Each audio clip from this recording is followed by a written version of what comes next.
Hello everyone, my name is Denise Tanner-Brown. I am the Assistant Vice President of Community and Ambulatory Nursing.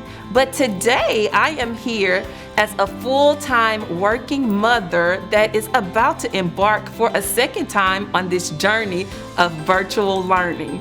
So let's face it, virtual learning is something very new for us, but in the face of the pandemic, it's necessary. And as nurses, we realize the science and the rationale for it, but we have to understand how to navigate it. So I'm here to share my tips with you about how I am navigating through this virtual learning space that we're in. So the first tip that I have for you guys is to create systems that promote independent learning and foster consistency. So what do I mean by that? Obviously, we are going to be on a virtual learning platform. So in order for your children to be successful, that means you will have to learn how to navigate this system as well. So there are a lot of great tutorials out there regarding Google Classroom and Canvas on YouTube. Access those tutorial links. They will really help you. This will also help your children understand how to navigate the different areas of those virtual learning platforms. And by doing this, you are promoting independent learning. And working through providing consistency and creating an independent learner, you have to create a schedule. So your schedule doesn't have to be your traditional schedule that they follow at school. The schedule has to be one that works for you and your family. And so this will allow your children to settle into a very specific way of doing things in their virtual learning platform. So set a schedule. So the second tip that I have for you guys is to assess your ability to work a flexible work schedule. Now in nursing, we have been doing this for years, so now is the time to take full advantage of your ability to work a flexible work schedule. So what you will need to do is assess your schedule and then also take a look at your children's school schedule. Make sure those two things are in sync. If there are some projects that are upcoming, review your schedule. You may want to do those projects earlier rather than later.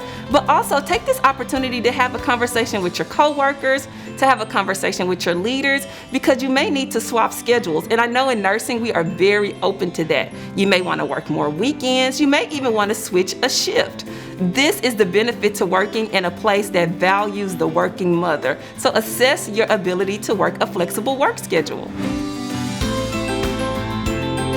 Okay, so the next tip that I have for you guys is to really invest in virtual learning essentials. This is going to be critical for your children's success and for your peace of mind. So make sure that you have a dedicated learning space in your home, whether that's a desk area or whether that's just the kitchen table. They need a dedicated learning space. And why don't you go ahead and outfit that space with all of the essentials? The obvious, of course, pens, pencils, crayons, paper, etc. But don't forget about some non-traditional items. You may need some earphones. You may also need some ergonomic accessories to ensure their comfort.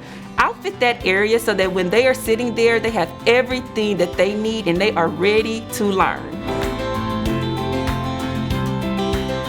This next tip that I have for you guys is to look ahead and look back. In the nursing world, we call this planning and evaluation. So in terms of planning, you want to obviously look at your child's schedules. I am looking at my children's schedules in 2-week chunks. So I'm looking to see what upcoming assignments they have due. Then I'm also reconciling their schedule with my schedule.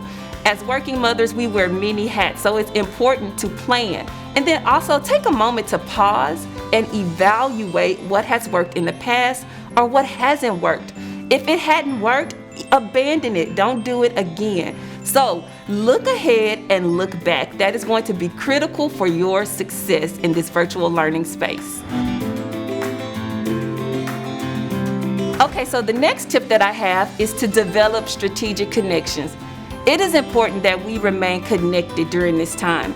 With us all being quarantined, sometimes we can lose those valuable connections, but now more than ever, we must remain connected. So the first person that you need to stay connected with on your virtual learning journey is what I call the doing the most mother. Everyone knows exactly who I'm talking about. This mother is on the PTA.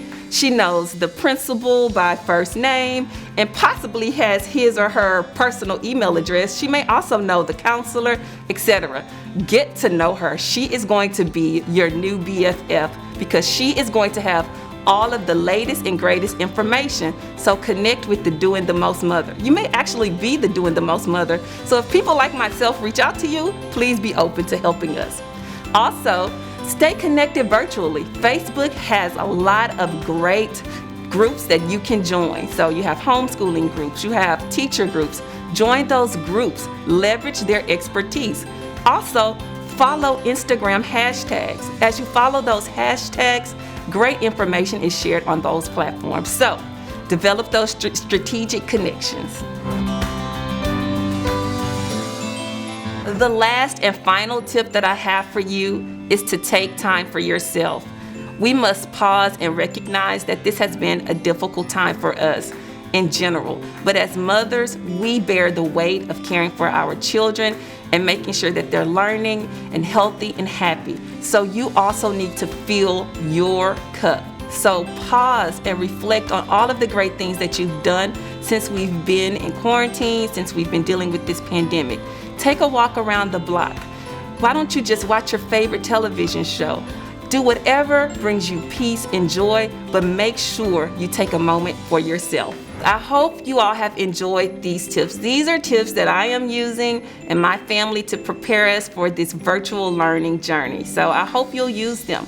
But I just want to follow up and give you the tips once more so that you can be ready to tackle this virtual learning space. Create systems that promote independent learning and foster consistency. Assess your ability to work a flexible work schedule.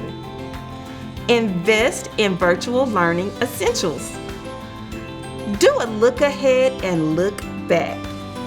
Develop strategic connections, and most importantly, take time for yourself. I hope you've enjoyed the tips that I've provided for you. We're going to use these tips to help us on our virtual learning journey, and I hope you do the same.